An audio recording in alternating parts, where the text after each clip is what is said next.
Ladies and gentlemen, I take pride in introducing the greatest show on earth.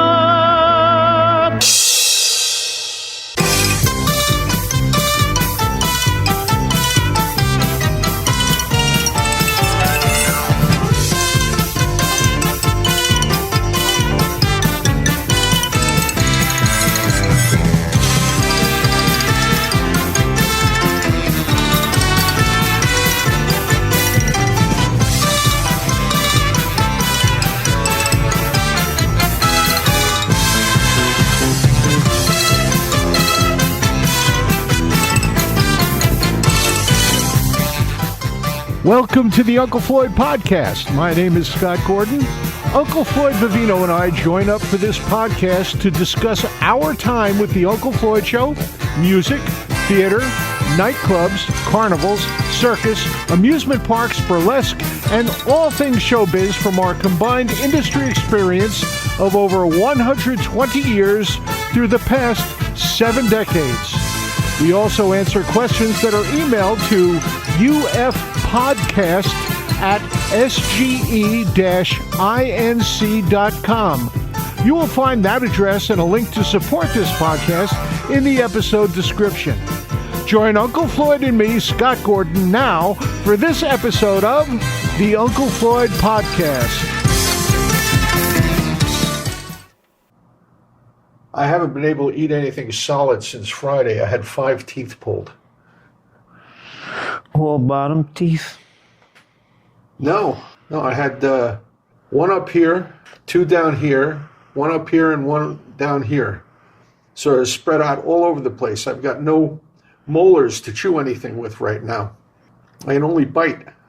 I've been eating soup and pudding and ice cream, and that's it. Hardest thing I ate was a pancake. With syrup? With syrup, a little butter. No blueberries, though, just a regular pancake. But right now, I can't taste anything. Podcast number 42, Floyd. You ready to go? Yep. We're rolling. We got some questions from people. Arthur Ford, for both Floyd and Scott. Were there any comedy bits you did both on the TV and the live shows that you just felt worked better live? And which ones were they? You answer it. Well, one that we did live that we never did on TV was the Bullfighter sketch. And that was always my favorite one to do with you.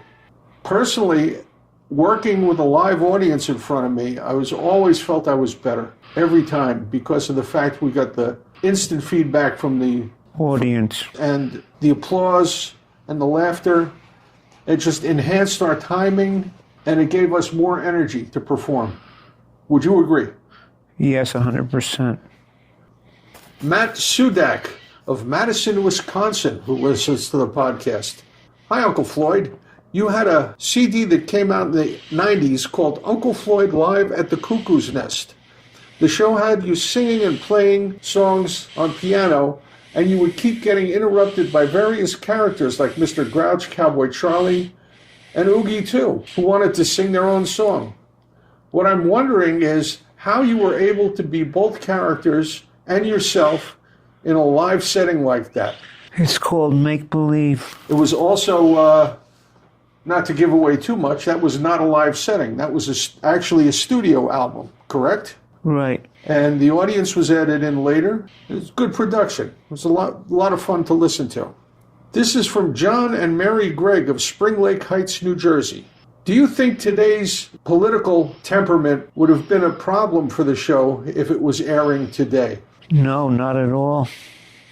No, because we were dealing with human issues and not political issues. Anything like that. Plus, generalized slapstick was with the characters. The characters did it all. I don't think there would be any problem. This is from Kevin Dillon. I've seen The March of the Wooden Soldiers over 100 times, more than any other movie. What movie have you seen more than any other, Floyd? Stagecoach with John Wayne. That is such a great movie. It's got one of my favorite stunt people in it, Yakima Canutt. He's the guy who got dragged underneath the stagecoach on the rope. Great stuntman. Dynamite stuntman. Plus, John Wayne. What can you say about John Wayne? One of the greatest actors who ever lived. My favorite movie, the one I've seen more than any other, is The Wooden Soldiers, like yours. Number 2 would be Killer Clowns from Outer Space. That movie always makes me laugh. From Dennis DeLeo, you guys were so great at dialects. I was wondering, do any of you speak any language fluently? Floyd, you're fluent in another language other than English. I speak Italian. Also, Floyd, how do you remember which voice goes with the hundreds of characters and puppets that you do and bring to life? We act like children and we make believe. He says you sure could give Mel Blanc a run for the money. I know what I do is when I create a character, I create the whole character, including the voice, and I try and remember it with each character. And that's all a part of the training of becoming an entertainer, becoming an actor. You learn to do those different things. It's part of the art. This is from Florence Kazarovsky. Was there anyone you asked to be on the Uncle Floyd show that actually turned you down? Yes. Do you remember who? Soupy Sales. I think we actually tried to ask Bruce Springsteen to be on the show and he wouldn't. That's right, because we called him Bruce Stringbean. Now we got Marie Francis. Uncle Floyd, who were your biggest influences in your life and in your showbiz career? My mother and father. Yeah, I would say they're a big influence in just about everyone's life, their own parents. But who in your show business career was a big influence on you? Groucho Marx. And she asked if you did the voice of Mrs. Brillowhead. Yes, you did. Yes, I did. As we were talking from Dennis DeLeo's question just before. And who were your favorite film stars from the 1930s? Walter Catlett. This is from Susie Tannenbaum. Floyd, you were one of the younger entertainers on the Borscht Belt circuit in the Catskills. Can you name some of the older entertainers you met, and did any of them give you good advice? Dangerfield gave me the best advice. What was his advice? He wouldn't give anything. Can you name any of the other entertainers that you ran into up in the Catskills? Coco Crispy. And she says to me, Scott, who, if anyone, did you meet from the Borscht Belt in your career? Well, I never worked in the Borscht Belt, but I did meet some of them. I met Buddy Hackett. I met Sid Caesar, Imogene Coca, and I think they all worked up in the mountains at one time. They did. From Sharon Zero. Floyd, I know you played the piano and trumpet. I saw you do that at the Club Benet. Is there any other instrument that you can play? The trombone. You play accordion. Guitar. Drums. I've seen you play drums as well. And back to the Borscht Belt question. You knew Pat Cooper quite well. Prince of a Man. And he worked the Italian mountains, not just the Borscht Mountains. Borscht Mountains being the Jewish Catskills. There were several different Catskills. I worked in the Polish Catskills a little bit. And back to doing the dialects, when I was young, I spoke Polish a little bit with my grandparents. And that's how I got the inflection to do the Eastern European accents that we did in the foreign language program. And accents are just like music, wouldn't you agree, Floyd? Yes. If you listen to them, you can hear the rhythm, you can hear the tonality, and the general feel and attitude by listening to the timbre of the voices of the native speakers. So, Mr. Vivino, is there anything you'd like to say in closing to the good people? I can't find it believable that they still listen to this. They listen to this because they're interested. We have knowledge and they want to hear what we say. All the stuff that we've learned over the years, all the stuff that we've done over the years. You've been to Thailand. I've never been to Thailand. I was in Hong Kong.